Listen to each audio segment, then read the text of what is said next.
desde el pasado mes de febrero. Sin embargo, en la clínica del IMSS de Coatzacoalcos no cuentan con el medicamento para tratar la enfermedad desde el 10 de julio. Se cubre el desabasto de medicamentos, ya que hay un faltante aquí en el IMSS desde el 10 de julio, lo estamos pidiendo y nos hace falta L-asparaginasa. Es un medicamento indispensable. La emergencia sanitaria por el COVID-19 no es el único problema al que se enfrenta el gobierno, también al desabasto de medicamentos y vacunas. Mientras tanto, padres de familia viven en la incertidumbre por la salud de sus hijos. Para Mega Noticias, Lisbeth Inclán. Muchísimas gracias por haber estado con nosotros.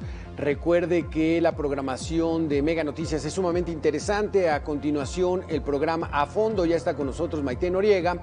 Y recuerde que tiene que seguirse cuidando. A pesar de que esté vacunado con las 2 dosis, vamos a mantener mucha cautela, mucha ponderación de aquí a fin de año, a ver cómo se presenta ya los siguientes meses. Por lo pronto, sígase cuidando. Si puede hacerlo, hágalo con 2 cubrebocas.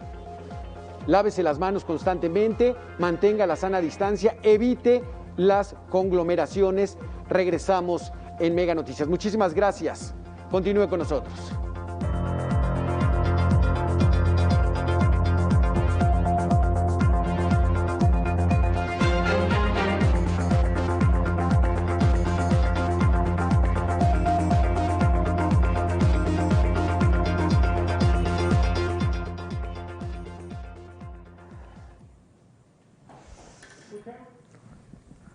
No, todavía.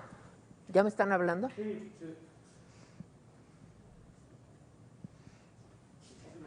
Perdón por la intromisión. Al contrario. Y aquí ya. Te escucho bajito, pero ya te escucho. Ya te escucho.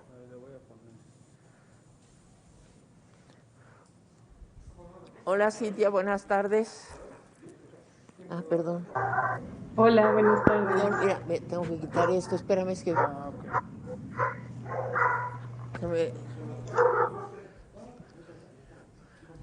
Luis Foyo McDonald, ¿cómo estás? Ramón Ojeda Mestre, qué gusto. Buenas tardes, Maite. Hace mucho que no te veía. Ay. Ahí está. Perfecto. Ramón, buenas. Me dicen que te vuelva a hablar. ¿Me escuchas? Muy buenas tardes. Es que se oye muy bajito el volumen. Se oye muy bajito, de acuerdo. Luis Foyo McDonald, ¿me escuchas? Sí, escucho perfecto. Cintia Menéndez, ¿cómo estás? ¿Me escuchas bien? Hola, Maite. Sí, perfecto. Te escucho bien. Ya estamos listos.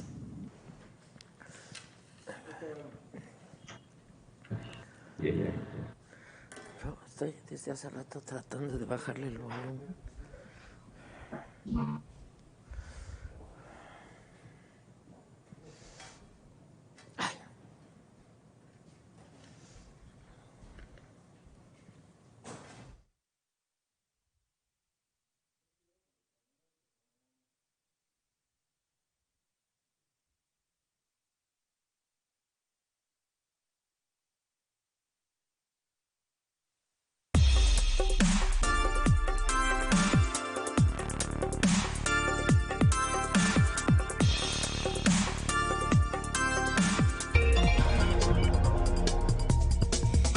A Fondo, con Maite Noriega. ¿Cómo está usted? Me da muchísimo gusto darle la bienvenida hoy a Fondo. Hace décadas que estamos hablando, en las últimas décadas hemos empezado a hablar y cada vez con más intensidad del cambio climático, de lo que le hemos hecho los seres humanos al planeta y de qué forma se está resintiendo esto. El problema es que nos han dicho que el planeta puede morir. El problema es que nosotros en el planeta moriremos irremediablemente. Por eso la llamada de alerta que lanzó hace unos cuantos días la Organización de Naciones Unidas. Ya no podemos sentarnos a esperar a ver qué pasa. Los compromisos que se han hecho en las diferentes cumbres es imprescindible que se empiecen a cumplir y que haya instancias que revisen precisamente este cumplimiento. No es que los mexicanos o los estadounidenses o los chinos puedan seguir contaminando porque pues es su país a final de cuentas el que recibe los daños. No, es el planeta en general el que recibe los daños y es la humanidad en general la que resiente estos daños que le estamos ocasionando al planeta. El día de hoy tendré el privilegio de poder hablar de este tema con 13 invitados que son cada uno especialista en el tema y que lo abordan desde diferentes enfoques, diferentes puntos de vista. Cintia Menéndez, coordinadora de Ciudades Sustentables de World Wide Fund, México. Bienvenida, me da muchísimo gusto contar contigo en este programa. Hola, Maite, muchas gracias por la invitación. Luis Pollo McDonald, consultor ambiental independiente. Bienvenido, gracias por acompañarnos. Es un placer estar con ustedes. Ramón Ojeda Mestre, especialista en Derecho Ambiental. Bienvenido, me encanta volver a verte. Hace muchos años que no te veía por aquí. Muchísimas gracias, Maite. Es un honor y un gusto estar con estos distinguidos invitados. Claro que sí. Vamos a empezar hablando de cuándo empezamos los humanos a dañar de la manera en la que estamos dañando o que hemos dañado al planeta. Cintia, empiezo contigo. ¿Cuándo empezamos a dañar al planeta? ¿Tenemos alguna fecha que nos diga aquí empezó todo? Pues bueno, creo que desde que existimos los seres humanos ya dejamos una huella en el planeta, ¿no? Y hemos empezado a consumir pues todos los bienes y recursos de forma desmedida, pero sin duda pues creo que la época en donde se ha marcado más esta situación es a partir de la era industrial, ¿no? En donde empezamos ya a quemar combustibles fósiles y de manera desmedida, y creo que es ahí el parteaguas, ¿no? Donde podemos ver el problema magnificado, sobre todo en el tema de cambio climático, ¿no? Como te decía, en años anteriores ya teníamos una huella importante en otros temas, ¿no? Como la afectación a la biodiversidad, el consumo de agua, etcétera, pero en tema de cambio climático, este reporte que haces mención, que acaba de sacar Naciones Unidas hace unos cuantos días, hace evidente que a partir de la era industrial, donde empezamos a quemar combustibles fósiles, es donde hemos pues tenido la mayor afectación en el cambio climático. Estamos hablando siglo XVIII. Más o menos. Más o menos. O sea que nos hemos llevado nuestro tiempito en contaminar el planeta. Ya llevamos un buen tiempo echándole ganas. No, la verdad es que no nos apresuramos, nos llevamos unos 200 añitos, pero ya no tenemos 200 años para remediar ya esto. Estamos en un punto crítico, definitivamente. Luis Follo, tu opinión. Efectivamente, con la revolución industrial, el uso de combustibles fósiles acelera el proceso de calentamiento a través de la concentración de gases de efecto invernadero. Y lo que hemos visto en los últimos 200 años quizás se ha profundizado en los últimos 50 años. Y a pesar de que con la cumbre de la Tierra en 1992 se puso a nivel global una alerta, desde 1992 a la fecha, ya 28 años, no hemos sido capaces, a pesar de que construimos un tratado internacional vinculante, la Convención Marco de Naciones Unidas sobre Cambio Climático, de frenar este proceso inevitable que está afectando la vida en la Tierra y fundamentalmente a la especie humana, ¿no? Quizás en el gran universo de especies, de millones de especies que habitan el planeta, la especie humana somos la más vulnerable. Somos la más depredadora. Ramón Ojeda Mestre. Yo agregaría, estoy totalmente de acuerdo con lo que están diciendo los especialistas, yo agregaría el fenómeno del crecimiento demográfico tan acelerado y el fenómeno de la concentración demográfica. Es decir, se fueron desruralizando los países, nos fuimos concentrando cada vez más en grandes urbes, una densificación demográfica urbana, las pirámides demográficas también se modificaron sustancialmente, o sea, tenemos una base de la pirámide demográfica muy ensanchada, y eso también hizo que los procesos económicos se aceleraran. Es decir, cada día hay más habitantes, cada día hay más demanda de satisfactores. Lo mismo de producción industrial que en el arrasamiento de los recursos naturales y la biodiversidad. Es decir, hemos estado haciendo ahora sí que lo peor que podíamos haber hecho para deteriorar las condiciones ambientales del planeta, y ahora estamos pagando los resultados, con el ingrediente adicional que todos vemos, que es la pandemia y sus efectos económicos, ambientales y hasta psicosociales, ¿no? Entonces, estamos en un punto muy, muy delicado, con la inercia que traíamos de deterioro ambiental que mencionaba Cintia Menéndez y Luis, pero también con una inercia demográfica que va en contra de nosotros. Es decir, no dejamos de crecer demográficamente, ni en México, ni en los países más poblados como China, India. Rusia, Estados Unidos. Entonces, pues caray, nos estamos haciendo el harakiri, perdónaseme la expresión, Maite. Ahora, cuando hablamos de cambio climático y de calentamiento global, ¿hablamos de dos cosas distintas o una engloba a la otra? Les pregunto, Cintia, Ramón, Luis.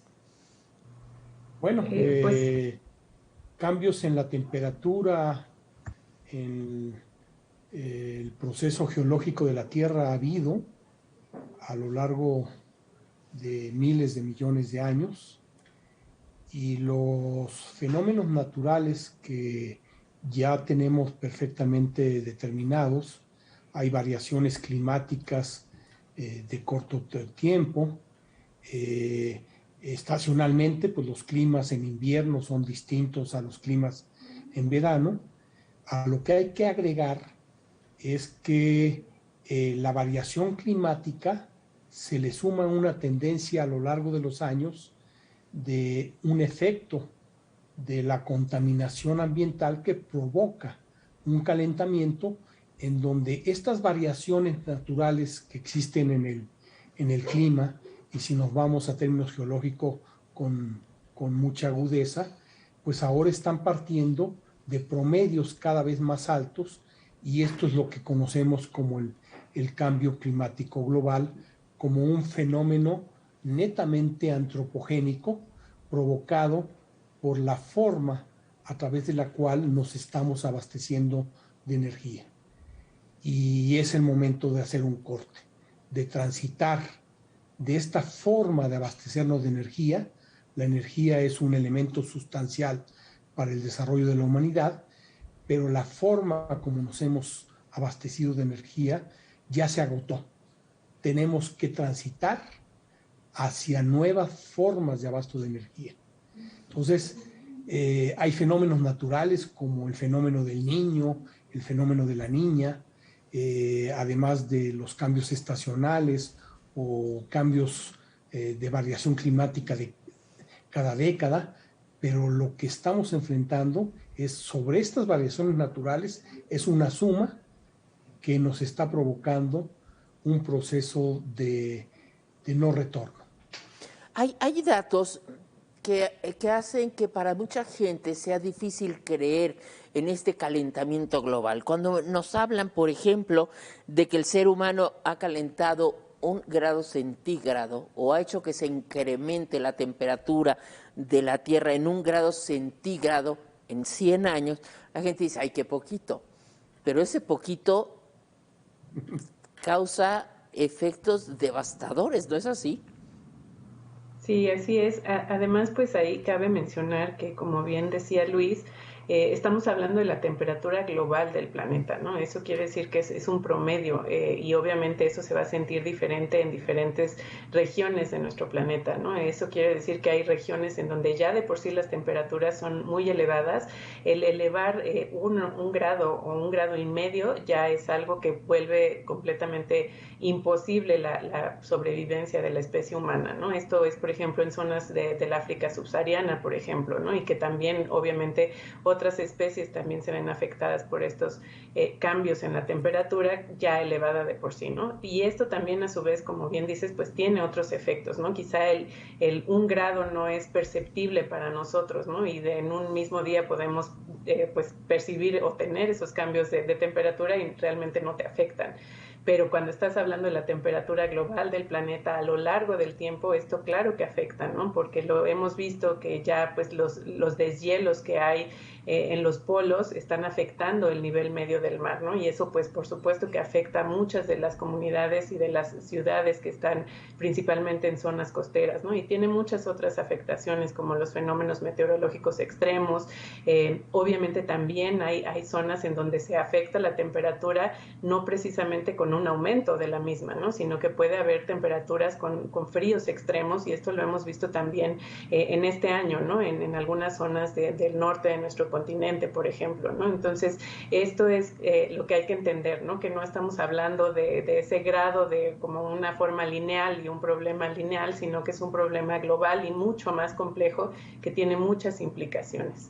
Dijiste algo que me parece importantísimo y que yo no había entendido o no había tenido claro, y es 1.5 grados centígrados en promedio. Pero hay lugares en los que ha subido 10 grados. Estamos hablando de que hay ahorita, en este momento, hay lugares de Europa que tienen 40 grados centígrados, algo de verdad que no se había visto nunca. Así es, Maite, ese es justamente el punto que hay que comprender, ¿no? Que esto es una forma, un parámetro que hemos establecido a nivel global para poder tener una referencia y para poder tener los análisis científicos que lo soporten.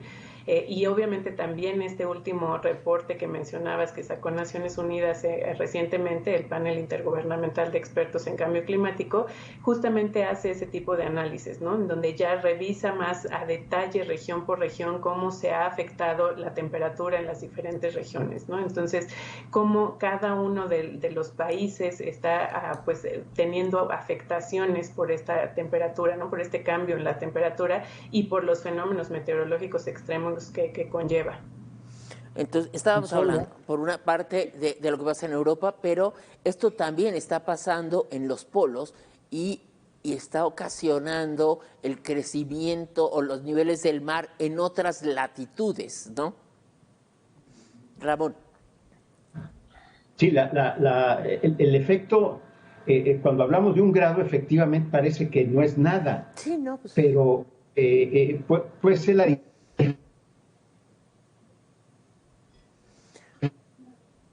del planeta, lo mismo marinas que terrestres, y para efectos de la población humana, 1 grado más de calor en algunas regiones africanas o 1 grado más de frío en algunas regiones polares pueden significar consecuencias catastróficas. Pero el fenómeno adicional es que 1 grado nos calienta a toda la masa oceánica del planeta. El océano Pacífico, el océano Índico, el Atlántico, el mar Cantábrico, el que se nos ocurra. Uh-huh. Y ese grado de temperatura también nos derrite los glaciares. Es decir, 1 grado de extra, 1 grado anormal hacia arriba hace que se derritan los grandes hielos, las grandes masas de hielo, se vienen hacia los mares, se incrementa el nivel del agua y entonces empezamos a tener mayor intrusión salina en todas las costas del planeta. Nuestros continentes, cualquiera de ellos, está rodeado de mares. Claro. Entonces, por eso se llama un efecto global. En México nosotros tenemos 2 millones de superficie terrestre del territorio mexicano, pero tenemos 3 millones de kilómetros cuadrados de superficie marina. Es decir, el efecto de ese grado de temperatura que hemos venido acumulando a nuestros 3 millones de kilómetros cuadrados de mar es tremendo en cuanto a presencias ictiológicas, es decir, especies de peces o fauna marina, etcétera. Pero el nivel del agua puede significar también en esos 3 millones de kilómetros cuadrados un efecto tremendo en nuestro patrimonio insular, en los miles de islas, cayos, arrecifes, etcétera, que tenemos en nuestro territorio. Y entonces, o sea, a nosotros nos pega tremendamente, nos está pegando ya. Lo perciben en las sequías los ganaderos, los agricultores, en las partes de Sonora, de Chihuahua, en Veracruz está habiendo sequías, que es un estado de muchas lluvias. Entonces, por eso hacías una pregunta clave en la que todos estamos de acuerdo. Eso que llamamos calentamiento global, ¿lo incluye el cambio climático? Desde luego que sí, pero como muy bien contestó Luis Fuello, el cambio climático no siempre es hacia arriba. 1 grado hacia arriba puede significar 3 grados hacia abajo en zonas donde el frío va a congelar una cosecha o no va a permitir que se muevan millones de canadienses en una helada. Hemos tenido situaciones verdaderamente caóticas. Se han caído los postes de energía eléctrica de la cantidad de hielo que van cargando en determinados momentos. Tenemos incendios por doquier en California, sí. En la segunda isla de Grecia, Evia está perdiéndose. En fin, estamos en una situación, para los que entienden bien, bueno, pues déjame decirte una cosa muy grave. No sé si todos hemos tenido hijos aquí en este programa, pero por 1 grado, un niñito, un bebé se te puede morir, ¿eh? Lo tienes que meter casi a la tina con hielo. En fin, estamos viviendo momentos muy delicados y no hay que tratar de suavizarle la píldora a la población. Tiene que entender que estamos en una situación crítica y ese es el valor de lo que decía Cintia. El panel de expertos intergubernamentales en cambio climático ya dieron la voz de alerta para que lleguemos a la conferencia de las partes con una información y con un criterio unificado. Pero si otra vez las grandes potencias van a salir con que no quieren, con que no pueden, con que su economía y sus tradiciones, etcétera, etcétera, pues entonces nos estamos yendo hacia situaciones que no vamos a poder nosotros afrontar. Hace una semana la NASA dio a conocer un video en el que uno podía apreciar la forma en la que va a desaparecer, por ejemplo, Acapulco, por efecto del calentamiento global y el incremento en el nivel de los mares. Entonces, esto ya nos pega de cerquita, no Luis Fuello, que es cuando ya nos cala. Efectivamente, lo que ha avanzado la ciencia y los modelos que están puestos hoy a disposición y que la comunidad científica en México los está usando, nos permite ahora sí pronosticar nuestros escenarios al 2030 o al 2050 o al 2100. Y dependiendo si somos capaces de que la temperatura no rebase el 1.5 grados, igual se puede proyectar qué nos pasaría con 2, 3, 4 o 5 grados centígrados. Y esa información nos permite visualizar la gran catástrofe que significaría en no ser capaces de controlar que los niveles de temperatura rebasen 1.5 grados centígrados. Mientras menos seamos capaces, mayores daños vamos a sufrir. Y las comunidades más vulnerables son, desafortunadamente, las comunidades más pobres de todo el planeta, y en México, pues no somos de quienes estamos en mejor posición en el tema de desigualdad y pobreza. De manera que una responsabilidad política fundamental en hoy día es sumarnos al proceso que debe estar comprometida toda la humanidad. No basta con que un país haga mucho a favor del control de sus gases de efecto invernadero, porque es un tema global. Sí, claro. Tenemos la necesidad de contribuir todos, y si no somos capaces todos y de entender que solo una instancia multilateral como las Naciones Unidas, en el tratado internacional que nos dimos a partir de 1992, y cumplir, aquí no se valen simulaciones ni doble discurso, lo que hagamos o dejemos de hacer, vamos a contribuir o a controlar o a ser parte de la catástrofe que se nos avecina. En este reporte de la ONU se habla precisamente de los gases de efecto invernadero, que son los culpables en 2/3 partes del calentamiento global.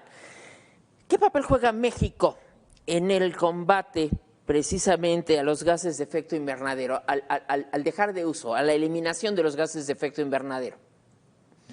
Quien quiera contestar, empezamos. Ramón Ojeda Mestre, Cintia. De acuerdo a los inventarios que se hacen, ¿no? Se hace como una medición de qué tanto contribuye cada país con sus gases de efecto invernadero y con las actividades y economía propia de cada país. Y nosotros nos encontramos en el lugar 12 aproximadamente, ¿no? De los más grandes emisores.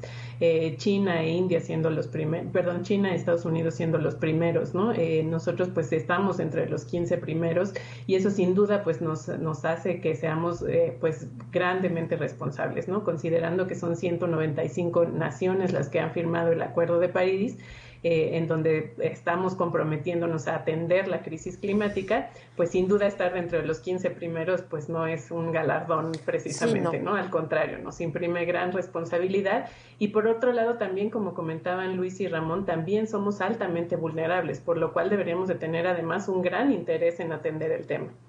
Y es por la emisión de dióxido de carbono, ¿no? Básicamente. Sí, carbono, principalmente, metano, pero hay muchos otros compuestos negro que también afectan, ¿no? Como bien dice Luis, el metano, por ejemplo, es uno de los que más poder de calentamiento tiene, ¿no? Aunque no es el que mayor presencia tiene en la atmósfera, sí tiene un poder de calentamiento mucho mayor y hay muchas actividades que hacemos de forma cotidiana, como por ejemplo la ganadería, el mal manejo de residuos, que es toda la parte de la descomposición de residuos sólidos orgánicos, genera mucho metano, ¿no? Entonces nosotros en México somos grandes productores de metano y hay otros compuestos que también vienen de la quema de combustibles fósiles y de algunos otros como el carbón o la leña, que además de contribuir al cambio climático, porque son lo que se conoce como precursores de gases de efecto invernadero, también tienen una gran afectación en la salud y en la calidad del aire. Bien, ¿a dónde vamos? ¿Y hay posibilidad de reversibilidad, Luis? Sí, si somos responsables, que es lo que no estamos viendo en México. Necesitamos cumplir con el Acuerdo de París. Y el Acuerdo de París tiene una base central, fundamental, que son las contribuciones nacionales determinadas. Y esas contribuciones no nos las imponen. Las propone cada país, ¿no? Cada país propone en base a sus capacidades y cómo visualiza la posibilidad real, sin afectar condiciones económicas, sociales de manera drástica, de ir avanzando en una agenda global que nos compromete. En 2015 hicimos una propuesta, yo diría, modesta, pero con la esperanza que cada 5 años que determinó el acuerdo, podríamos avanzar a través de una agenda más ambiciosa. En diciembre pasado, México entregó su reporte y su nueva propuesta de contribuciones nacionales determinadas y nos quedamos donde mismo. Y lo peor es que si vemos hacia el sector energético o hacia el sector de movilidad, dos de los sectores que más contribuyen en la concentración de efectos invernaderos, no solamente estamos avanzando, sino estamos en retroceso. O sea, es un crimen rehabilitar plantas termoeléctricas en base a carbón o en base a combustóleo. Sí, no, regresar 100 años, vaya, qué horror. Solo lo consumían los barcos. A partir de enero de este año, el Convenio Internacional de Marpol prohibió, o sea, ese combustible altamente contaminante y sucio, ya ni siquiera los barcos lo consumen donde hay mayor dispersión. Y una de las quejas que sigue presente a lo largo de toda la costa de nuestro país es la queja permanente de las termoeléctricas abastecidas con combustóleo. Y te vas a Guaymas 1 o 2, Guaymas 1, Guaymas 2, las plantas de la CFE, y hay quejas. Te vas a La Paz y hay quejas por la planta de Pichilingue, y te vas a Manzanillo y hay quejas, y te vas a Guerrero, y hay quejas, y por todo el país, y habíamos estado avanzando, no con un combustible de nueva generación, sino con gas natural, que es menos contaminante, siendo también un combustible fósil que contamina. Pues ahora ni gas natural, ¿no? Nos regresamos totalmente al pasado en una política energética que no es congruente con los compromisos que habíamos hecho. Y aquí no se vale de que pues fue otro gobierno, a lo mejor le puedes decir neoliberal o como quieras. Es un compromiso de país a largo plazo. Debemos de dejar de pensar en términos de cuál es la agenda ideológica que tenemos al haber aspirado al poder y llegar al poder. Tenemos la necesidad de pensar como nación y pensar en el conjunto que todos merecemos para mejorar nuestras condiciones de vida y tener un proyecto de país a 30, 40 o 50 años que nos unifique. Podemos estar de acuerdo en que hay deficiencias y errores y corrupciones y impunidades y inseguridad. Perfecto. Pongámonos de acuerdo cómo atenderlas y cómo hacer el proceso de control.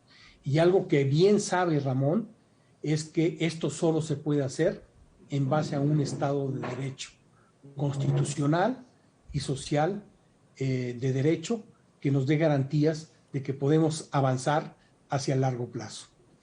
Si me permiten, voy a hacer una pausa y regresamos tocando este tema del calentamiento global y cuáles son nuestras perspectivas como país y como humanidad si seguimos actuando de la misma forma. Acompáñanos, esto es A Fondo.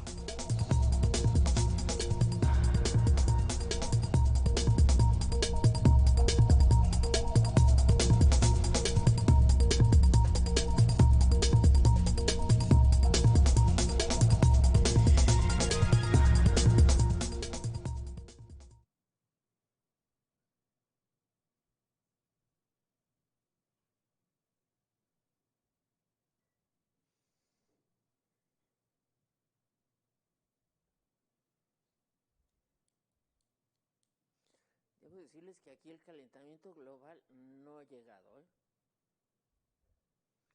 O sea, mi espalda ha bajado como 5 grados desde que llegué. No, está un poquito frío, pero bueno, dicen que eso me rejuvenece, porque sí me estaba viendo muy vieja al principio del programa.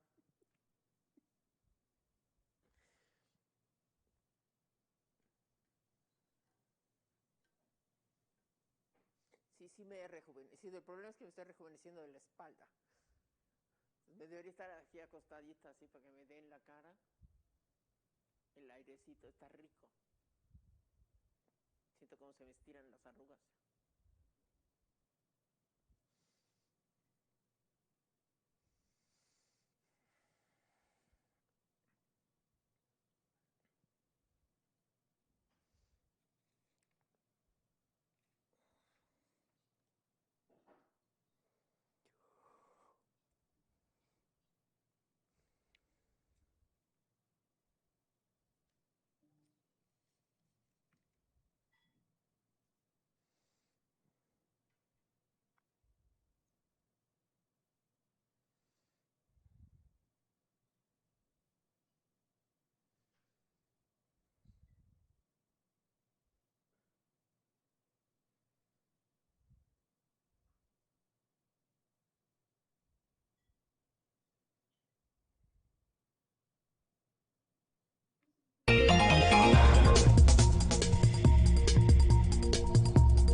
Tenemos, por fortuna, científicos preocupados por lo que está pasando en el planeta. Y son estos científicos los que han colaborado con el informe que presenta la Organización de Naciones Unidas y que constituye un llamado de alerta para los dirigentes de los países, que son los que determinan las políticas a seguir en cada uno de ellos para poder revertir el cambio climático. Estamos en un código rojo, debemos empezar a actuar.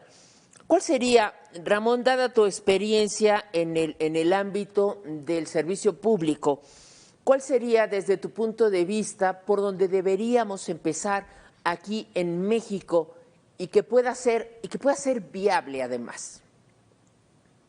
Nosotros tenemos dos cometidos o dos vertientes muy claras que tenemos que tomar como responsabilidad. La primera es cumplir y seguir cumpliendo los compromisos que nuestro país ha adquirido a lo largo de todos estos años, digamos desde 1972, de la Convención de Estocolmo hasta la fecha, más los que se acumulen ahora de aquí a noviembre de la Conferencia de las Partes.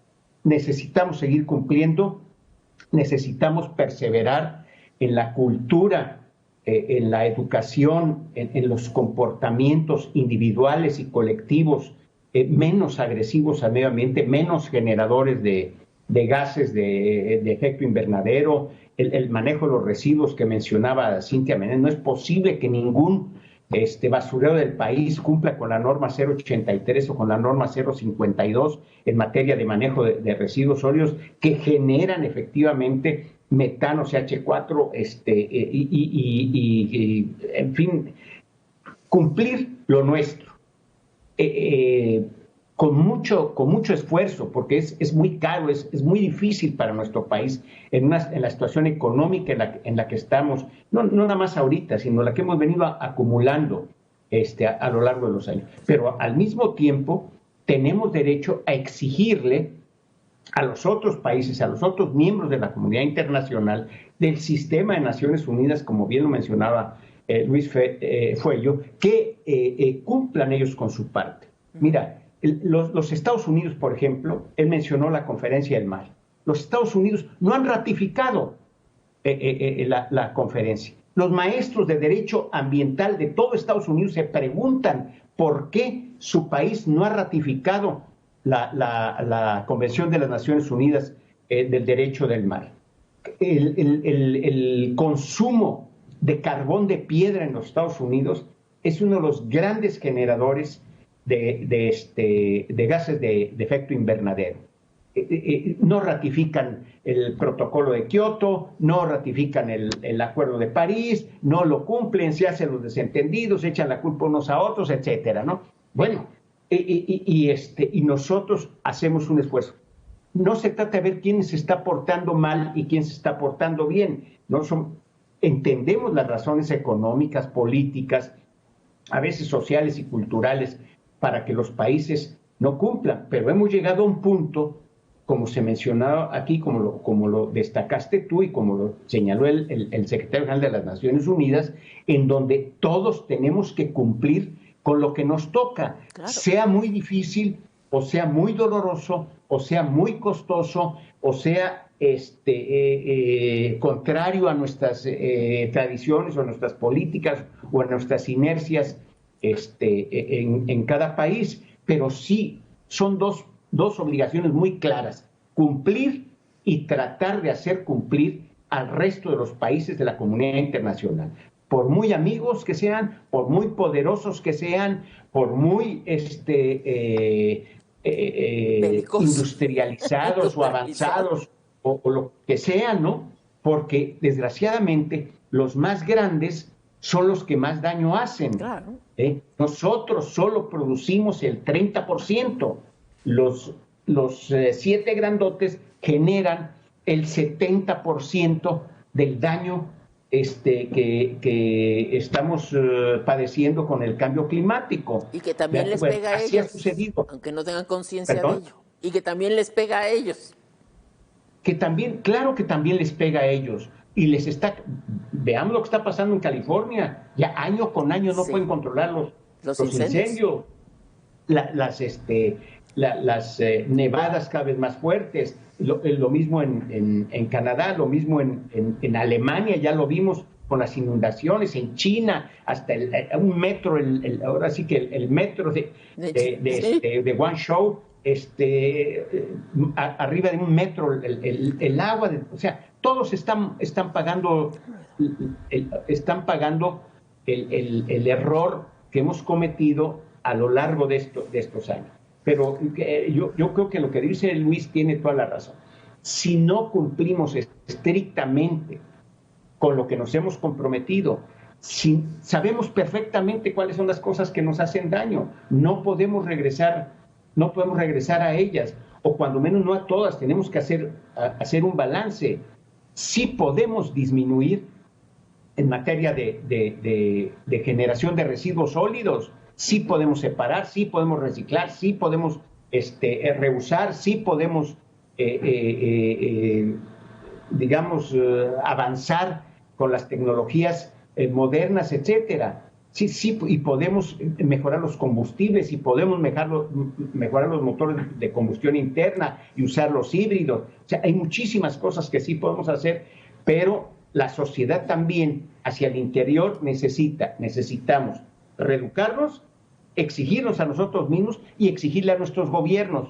No importa de qué partido sean, no importa los presidentes municipales que van a entrar, los diputados, los gobernadores nuevos, los gobernadores viejos, el presidente que ya va a la mitad del camino, etcétera. Todos tenemos que exigirle a nuestros gobiernos que cumplan y decirles exactamente, así se molesten mucho el señor gobernador o la señora presidenta municipal o el señor presidente de la República, tenemos que decirles en dónde tenemos que apretar el paso, cumplir, dónde están los déficits de cumplimiento.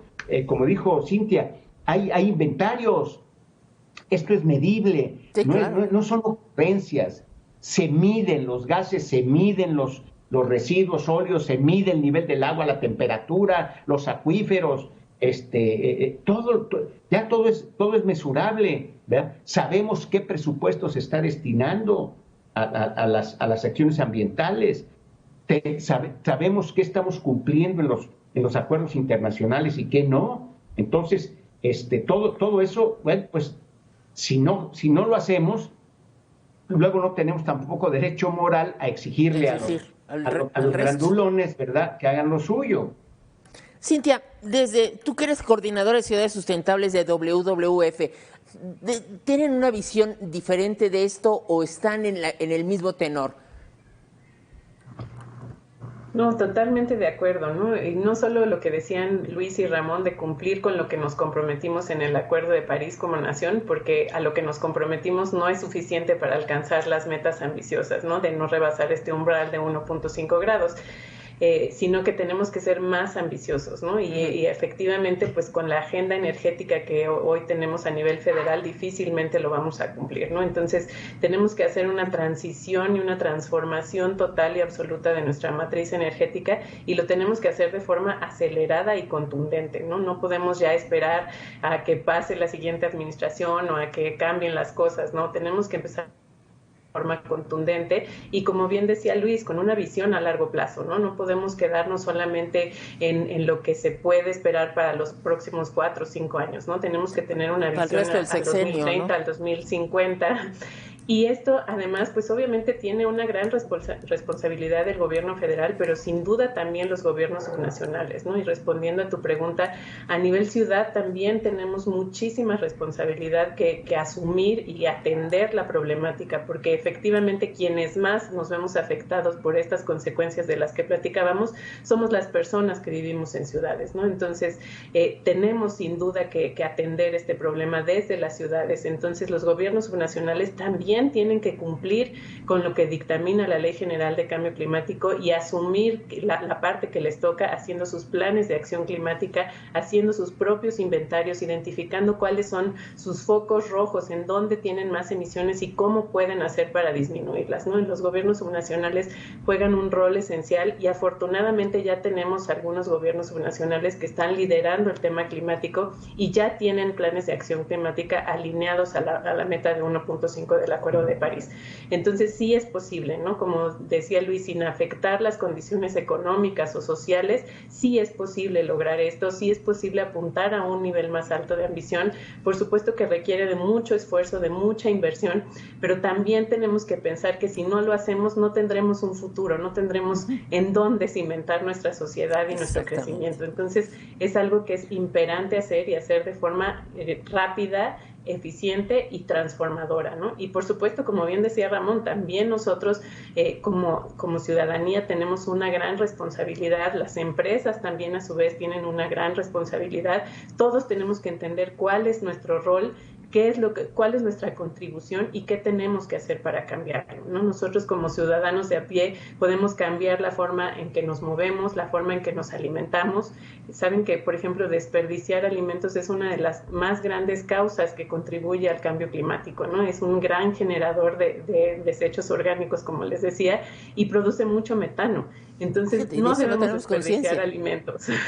Y no tenemos conciencia, y es algo que hacemos todos los días. Entonces, algo tan sencillo como eso es una acción que deberíamos cambiar de forma inmediata. Obviamente, también pensar en, pues, no estar en esta dinámica de un consumismo excesivo, ¿no? En toda la moda, todos los aparatos electrónicos que queremos cambiar cada año. Todo eso, por supuesto, que tiene gran afectación. Y también nosotros como ciudadanos podemos transitar hacia energías renovables, ¿no? Poniendo calentadores solares en nuestras casas, si es accesible también generar energía eléctrica a partir de la luz solar, captadores de agua de lluvia, cosas que podemos hacer. Exactamente, ¿no? En nuestro día a día. Entonces, todos tenemos que asumir nuestro rol, entender cuál es nuestra responsabilidad, exigir, como bien decía Ramón, a nuestras autoridades locales y nacionales, y cada uno, pues, responsabilizarnos y actuar de forma contundente. Luis, ¿tenemos algún plazo? Nos quedan muchos años, nos quedan pocos años. ¿Cuántos años nos quedan? Ya no para revertir esto, para impedir que esto se vuelva más dramático. El tiempo se agotó. Ya se agotó. Y ya se agotó y necesitamos desde ahora empezar a transitar. Propuestas de agenda ambiental en México y en el mundo las hay. Varios colectivos en México, desde las organizaciones de la sociedad civil, desde la academia, desde las comunidades rurales, han puesto sobre la mesa propuestas muy concretas para transitar a una economía más sustentable. Y ahí tenemos propuestas para el sector energético, propuestas para la agricultura, propuestas para el sector forestal, propuestas para las ciudades, propuestas para la movilidad nacional y en las ciudades, propuestas, por supuesto, para la educación, en fin, de propuestas no tenemos ausencia, y muchas de ellas con apoyo de la mejor ciencia disponible. Y a nivel global, pues tenemos la Agenda 2030, la cual también suscribimos, ¿no? Y ahí, en los 17 objetivos del desarrollo sostenible y las 169 metas que traen acopladas, tenemos los temas más importantes de la agenda internacional, y todos ellos pegan en México. El que me digas, la pobreza, sí, el hambre, la educación, la salud, la equidad de género, el agua, la energía, el desarrollo económico sustentable y el empleo decente, la infraestructura sostenible, las ciudades amigables, el consumo y la producción sostenible, el tema de cambio climático, el tema de océanos y mares sustentables, la biodiversidad, y algo muy importante: paz, justicia, que tiene que ver con eliminar los grandes cánceres que corroen a todas las sociedades. Y esto solo se puede hacer con grandes alianzas. Dejemos atrás nuestros traumas y enfoquémonos a lo imprescindible. Fíjense qué tan grave es esto del cambio climático, que hasta han surgido nuevas profesiones precisamente para entender el mundo, para entendernos a nosotros dentro del mundo. Especialista en derecho ambiental, ¿hace cuánto surgió el derecho ambiental y surgió la especialidad en derecho ambiental, Luis? Por ejemplo. Nosotros tenemos la primera cátedra de Derecho Ambiental en la UNAM fue por ahí del año 70, entonces 72 más o menos, entonces llevamos muchos años, pero ahorita mencionaba una cosa, Luis, que creo que es fundamental que nosotros entendamos. Nuestro país no es un plano uniforme, tenemos distintas realidades y tenemos que adaptar nuestras acciones a esas realidades. Las realidades económicas, las realidades sociales, mencionaba la pobreza, pero en algunos lados tenemos presencia empresarial o industrial muy importante que tenemos que cuidar, y a la vez tenemos zonas como Chiapas que son muy pobres, pero tenemos unas selvas maravillosas, unos ríos increíbles que tenemos que cuidar. Es decir, el ir armonizando lo que se tiene que mejorar, lo que se tiene que cuidar y lo que tenemos que detonar para que haya una cierta recuperación económica de esas tremendas franjas de pobreza en Guerrero, en Chiapas, en Veracruz, en Oaxaca. No es lo mismo lo que tenemos que hacer en Los Cabos, Baja California Sur o en Cancún, que lo que se tiene que hacer en Guayacocotla o en Zongolica. El hambre del norte y el hambre del sur son totalmente diferentes. Entonces, sí, tú dijiste una palabra, Ramón, que me gustó y que creo que es la clave para resolver algo en nuestro país, que es armonizar las cosas. Voy a hacer una pausa y regresamos.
Bien, antes de irnos a la pausa, nos habíamos quedado con dos temas que a mí me llamaron la atención, dos asuntos que tocaron nuestros especialistas, que era, por una parte, que ya se nos acabó el tiempo, ya se nos acabó el tiempo, y lo que tenemos que hacer es de ahorita saliendo de aquí o llegando a su casa o saliendo mañana para trabajar, ya tenemos que empezar a actuar. Y lo otro, la necesidad de armonizar los diferentes Méxicos con diferentes soluciones.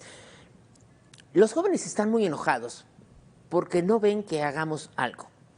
Yo no sé si les podría yo pedir algún mensaje para estos jóvenes como reflexión final, ya que estamos viendo que en muchísimos años hemos sido incapaces de lograr acuerdos y avances. Cintia, empiezo contigo. Muchas gracias, Maite. Pues a mí siempre me gusta ser positiva en este tema, ¿no? A pesar de lo aterrador que resultan todos estos datos que reportan los especialistas alrededor del mundo, pues creo que tenemos que tener esperanza y tenemos que actuar de forma consecuente, ¿no? Porque si creemos que ya no hay tiempo y que ya no hay solución, pues no vamos a hacer nada y es lo peor que podemos hacer, ¿no? Entonces, sin duda, creo que mi mensaje sería el no perder la esperanza, el seguir actuando día con día. Como decíamos, exigir a nuestros gobernantes que atiendan esto como lo que es, como una crisis. Es una crisis climática, es una emergencia climática la que estamos enfrentando y así es como se debe de manejar. Así como lo hemos hecho de forma pues contundente e inmediata ante la crisis sanitaria que hemos enfrentado en ya más de un año, que lo hemos hecho además de forma global y conjunta. Así, de esa misma forma y de forma contundente e inmediata, tenemos que actuar ante la crisis climática. Gracias. Ramón Ojeda Mestre, en un minuto, por favor.